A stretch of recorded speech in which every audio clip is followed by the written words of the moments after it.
वो दिसंबर महीने के आखिरी दिन थे। देश के आखिरी छोर पर समुद्र के किनारे खड़ा एक युवा साधु, जो अभी 27 साल का भी नहीं हुआ था, भारत की अपनी यात्रा के बाद अपने जीवन के उद्देश्य पर विचार कर रहा था। उसके सामने समुद्र में वो शिला थी जिसके ऊपर कभी सदियों पहले मां पार्वती ने शिव के लिए तप किया था। 2 साल की अपनी भारत यात्रा के दौरान इस युवा साधु ने देश की आध्यात्मिक शक्ति, देश की महानता के साथ साथ जन जन की गरीबी, अशिक्षा, परेशानियां और आत्म गौरव की कमी को भी अनुभव किया था। यह साधु ढूंढ रहा था कि आखिर उसके जीवन का उद्देश्य क्या है, वो पैदा क्यों हुआ। और इस खोज में उसे वो समुद्र का वो तट मिला जहां उसे सामने मां पार्वती की वो शिला है वो दिखाई पड़ी। और उस साधु के मन में कई तरह के भाव हिलोरे लेने लगे। ये साल था 1892 का और वो छोटा सा गांव जिसका नाम था कन्याकुमारी। उस कन्याकुमारी में मां पार्वती ने शिव के लिए तप किया था, शिव को वर के रूप में पाने के लिए तप किया था। और एक पांव पर खड़े होकर असंख्य समय तक वो तप उनका चला। साधु के मन में विचार था कि इस शिला के ऊपर वो अपने जीवन के लक्ष्य को खोजे। उस साधु का नाम था स्वामी विवेकानंद। 25 दिसंबर का दिन था। मां कन्याकुमारी के मंदिर में पूजा अर्चना के बाद भावों के अंदर समाहित स्वामी विवेकानंद समुद्र में कूद पड़े और तैर कर दूर उस शिला तक पहुंचे जहां मां पार्वती ने तप किया था। 3 दिन वो उस शिला पर समाधि में रहे और उन्हें अपने जीवन का उद्देश्य मिल गया। उनके जीवन का उद्देश्य क्या था? स्वामी जी कहते हैं कि इस देश में जो देवत्व का भाव है, इसके मनुष्यों में जो देवत्व का भाव है, वो देवत्व का भाव है फिर से देश में पैदा करें। स्वामी जी ने शिकागो में होने वाली धर्म संसद में भाग लेने का तय किया और वेदांत का परचम पूरे विश्व में फैलाने का तय किया। उसके साथ ही वो जब भारत लौटे तो भारत के अंदर एक आध्यात्मिक आंदोलन शुरू हुआ और उसने जन जन को अपने आगोश के अंदर ले लिया। स्वामी जी के जीवन में इस शिला के महत्व को देखते हुए 1960 के दशक में एक और विराट व्यक्तित्व सामने आया। उसने तय किया कि इस शिला पर एक भव्य स्मारक है वो तैयार किया जाए। वो भव्य स्मारक जीवंत स्मारक होगा, वो कोई पत्थरों का ग्रेनाइट का स्मारक नहीं होगा। उसके साथ साथ वो एक ऐसा जीवंत स्मारक होगा जो पूरे देश के अंदर एक आध्यात्मिक चेतना खड़ा करने में एक बड़ा योगदान देगा। उस व्यक्तित्व का नाम था एकनाथ राणाडे। एकनाथ राणाडे सन्यासी नहीं थे, पर वो सन्यासी से कम भी नहीं थे। उनकी दृष्टि, उनका व्यक्तित्व ऐसा था कि हजारों लोग उनके साथ इस आंदोलन में जुड़े और अंतोगत्वा पूरे देश से लगभग 30 लाख परिवारों ने उस स्मारक के लिए योगदान दिया। किसी ने कम दिया, किसी ने ज्यादा दिया, लेकिन लाखों परिवार है उस स्मारक के लिए जुटे। और 2 सितंबर 1970 को उस समय के राष्ट्रपति वीवी गिरी ने उस स्मारक का उद्घाटन किया। इस स्मारक का दूसरा चरण एक आध्यात्मिक आंदोलन था। स्वामी जी मानते थे कि मानव सेवा ही माधव सेवा है। इसके लिए 7 जनवरी 1972 को आज से ठीक 50 साल पहले एक सेवाभावी संगठन तैयार किया गया। उस संगठन ने हजारों युवक युवतियों को देश की सेवा के लिए तैयार किया। वो देश के कोने कोने में जाकर उन्होंने मानव सेवा आरंभ की और उस मानव सेवा में लगभग 1000 स्थानों पर 25 राज्यों में सेवा प्रकल्प खड़े किए गए। इन सेवा प्रकल्पों में स्कूल थे, कॉलेज थे, डिस्पेंसरी थी और अन्य तरह के जो मानव सेवा के जितने उपाय हो सकते हैं वो शामिल थे। और ये हजारों जो युवक युवतियां हैं इनको जीवन व्रती कहा गया। जीवन व्रती अर्थात पूरा जीवन समाज के लिए समर्पित कर देना। और ऐसा ये एक विशाल संगठन आज पूरे देश के अंदर, देश ऐसे कोनों के अंदर जहां पर पिछड़ापन है, जहां पर गरीबी है, जहां पर अशिक्षा है, वहां पर काम कर रहा है। सुदूर उत्तर पूर्व में, सुदूर वनवासी क्षेत्रों के अंदर इस संगठन के युवक और युवतियां देश को जगाने का, देश की सेवा का कार्य कर रहे हैं। विवेकानंद शिला स्मारक की पंजाब और हरियाणा की मुख्य संगठक अलका गौरी एक ऐसी ही जीवन व्रती है जिन्होंने अपना जीवन इस स्मारक के लिए, इस सेवा भावी संगठन के लिए अर्पित कर दिया। आइए उनसे जानते हैं कि आखिर इस स्मारक के पीछे, इस सेवा भावी संगठन के पीछे विचार क्या है। परिवार इसमें स्थानिक कार्यकर्ता के रूप से जुड़ते हैं। तो ऐसे स्वप्न स्वामी विवेकानंद का था। ये जब स्वामी विवेकानंद की जन्म शती थी 1963, उस समय ये विचार आया कुछ लोगों के मन में कि जिस शिला पर स्वामी विवेकानंद को अपने जीवन का मिशन मिला है। स्वामी विवेकानंद के बारे में आपको पता होगा, तो उनको समाधि की इच्छा थी और एक बार उनके गुरु ने उनको, रामकृष्ण परमहंस देव जी ने उनको समाधि का अनुभव दिया। तो बोले कि ठाकुर बस मुझे अभी यही आशीर्वाद दीजिए, मुझे हमेशा समाधि में रहना है, वो आनंद अलग ही है, मुझे बाकी कुछ नहीं चाहिए। तो उनके गुरु ने बहुत डांटा उनको, बोले कि तुम इतना स्वार्थी हो नरेन, नरेन बोलते थे उसको ना, नरेन तुम इतना स्वार्थी हो, मैं तो सोचता था तुम एक बड़े वटवृक्ष के जैसा बनोगे और तुम्हारी छाया में अनेकों को, तुम्हारी छाया में अनेकों पांथस्थों को आराम मिलेगा, उनके कष्ट दूर होंगे। और तुम इतना स्वार्थी विचार करते हो, खुद के बारे में सोचते हो मुझे समाधि मिले, ये नहीं होगा। बोले आज से ताला लग गया, अभी नहीं मिलेगी तुमको, चाबी मेरे पास है और जब ये काम पूरा होगा तभी और चाबी तुमको मिलेगी, तब तक नहीं मिलेगी। तुम्हारा काम है, तुमको माँ की सेवा करनी है। अभी माँ की मतलब खुद की माँ तो छोड़ के आए भुवनेश्वरी देवी, जबकि घर की स्थिति बहुत कठिन थी, खाने के लिए नहीं था।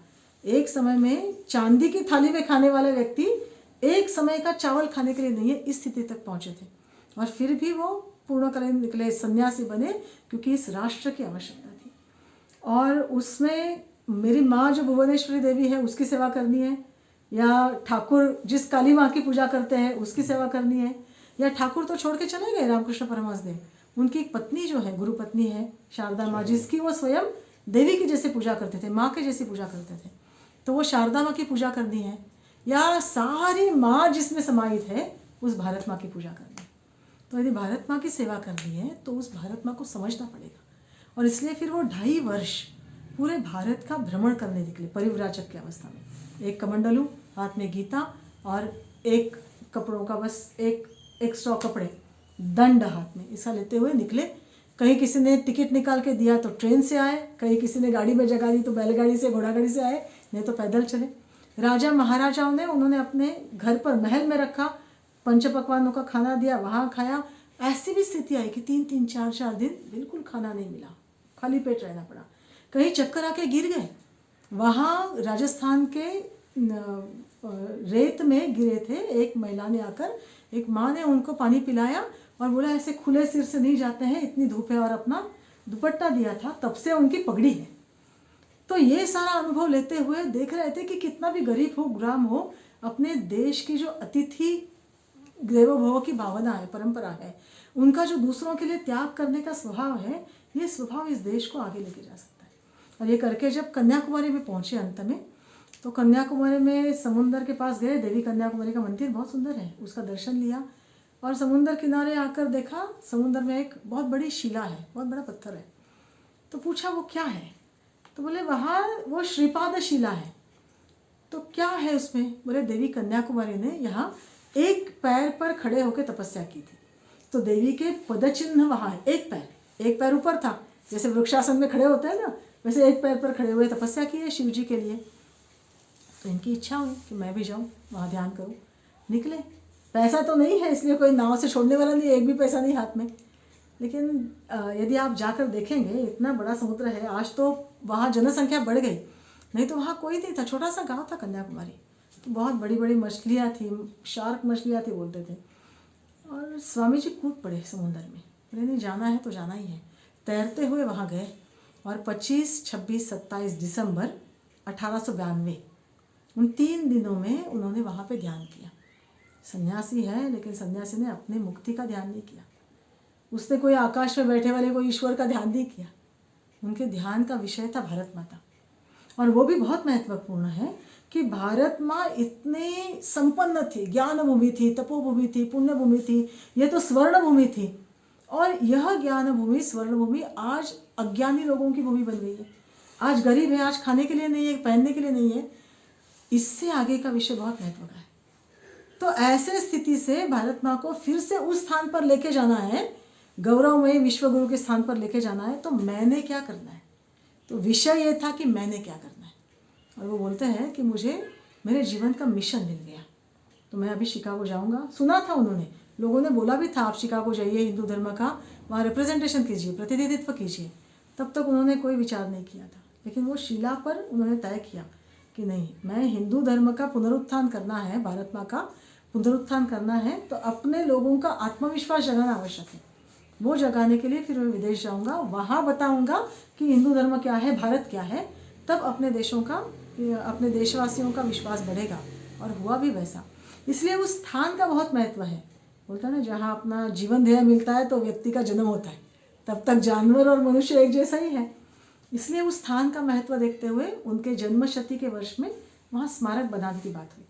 उसमें की भी कहानी अपने आप में बहुत सुंदर है, क्योंकि अनेकों स्तरों पर विरोध था। लोकल लेवल पर लोग बोलते थे कि नहीं, सेंट जेवियर यहाँ सबसे पहले आया, जिसने भारत में कन्वर्जन शुरू किया था, तो ये जेवियर रॉक है। तो किसी ने क्रॉस लगा दिया। वहाँ जो टैब्लो था, यहाँ विवेकानंद ने 3 दिन ध्यान किया था, 25, 26, 27 दिसंबर 1892, वो तोड़कर क्रॉस लगा दिया। किसी ने क्रॉस तोड़ दिया, फिर 144 लगाया और बोले कोई जाएगा नहीं, रॉक पर कुछ नहीं होगा। चीफ मिनिस्टर बोले मेरे जीते जी कुछ नहीं होगा। कल्चरल मिनिस्टर, सांसद, MP वो बोले कि नहीं, ये ब्यूटी जो है, नेचुरल ब्यूटी खराब होगी, रॉक पर कुछ नहीं होना चाहिए। ऐसे स्थिति में माननीय एकनाथ जी रानडे, उनके ऊपर ये काम आ गया और उन्होंने जिनका विरोध था उनका विरोध खत्म करते हुए, उन लोगों को साथ लेते हुए, पूरे भारत को साथ लेते हुए, सारे राज्यों से उसके लिए पैसा इकट्ठा करते हुए, भारत के 30 लाख लोगों से, 30 लाख लोगों से पैसा इकट्ठा हुआ। 1 रुपया, 2 रुपया, 5 रुपया ऐसा इकट्ठा हुआ और 1,35,00,000 में 1970 में 2 सितंबर 1970 में वो भव्य शिला स्मारक बन के तैयार हो गया। 6 वर्षों में केवल वो शिला स्मारक बन के तैयार होगा, जबकि परमिशन भी नहीं मिली थी, विरोध था। और उस शिला स्मारक को बनाते समय ही माननीय एकनाथ जी के मन में ये जो 100,000 मेन एंड वीमेन वाला जो विचार था वो सतत चल रहा था, क्योंकि उस समय उन्होंने स्वामी जी के जो 10 वॉल्यूम्स हैं हिंदी में, उसको कंपाइल करते हुए, अंग्रेजी में 8 थे उस समय, तो उसको कंपाइल करते हुए एक पुस्तक निकाली थी। संकलन माननीय एकनाथ जी ने किया था। उसका नाम है rousing call to the Hindu nation, हे हिंदू राष्ट्र उत्तिष्ठत जागृत। उस पुस्तक को भी हम में से प्रत्येक युवा ने पढ़ना चाहिए। तो इसलिए स्वामी जी के विचार उनके मन में चल ही रहे थे कि ये इतना भव्य शिला स्मारक बनकर पूरा हो गया नहीं है। बोले, वो बोलते थे कि मेरे जीवन का उद्देश्य केवल पत्थर के ऊपर पत्थर रखना ये नहीं है, स्वामी विवेकानंद का जीवंत स्मारक बनना आवश्यक है। और इसलिए शिला स्मारक बनने के बाद में विवेकानंद केंद्र शुरू हुआ। ऐसे युवक युवती जो भाई बहन के रिश्ते से कार्य करें, कंधे को कंधा लगाकर कार्य करें, ऐसे युवक युवतियों को लेकर अभी इस 7 जनवरी को विवेकानंद केंद्र के 50 वर्ष पूरे होंगे।